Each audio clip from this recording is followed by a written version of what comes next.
Let's talk about feelings, because unfelt feelings are one of the top causes of mental and emotional suffering. Your body is a system, and imagine it like a river where you have this beautiful ecosystem of water and there's plants, and your feelings run through the river like rafts. And if you don't feel your feelings, those rafts get stuck and turn into rocks. And eventually you end up with this river that's gunked up with these giant rocks, and trying to do anything is like whitewater rafting. Your entire life becomes very difficult. And when you don't feel the difficult feelings, you get blocked up. And so you can't feel the amazing, delicious, joyous feelings either. You miss out on it all.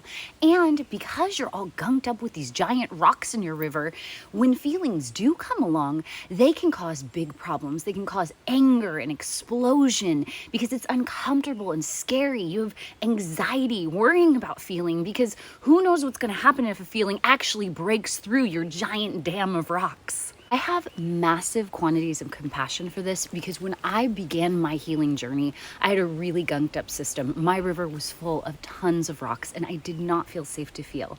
And it was through yoga that I began slowly breaking down, shall we say. I used to, at the end of our classes, I always did like really hardcore power yoga. At the end of the classes, we'd always have stretching. And whenever we did hip openers, I felt like I wanted to weep. But instead of letting myself cry, I would get angry. I would be mad at the teacher. I'd be like, why do I have to sit in pigeon pose for so long? This is uncomfortable. It sucks. I hate it. But one day I went ahead and started crying, right? And I am telling you, I had to cry through hundreds of yoga classes before my river was unblocked and I could start having my feelings flow through it well again. It was difficult. It's a process, which is why, dear friend, I say start today.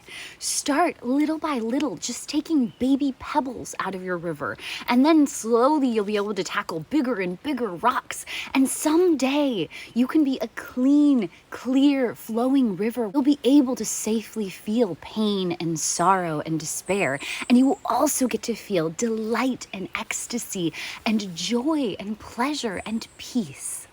My best advice to you is to just start with an intention.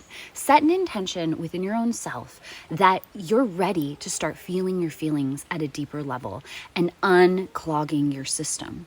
And then use your secret weapon.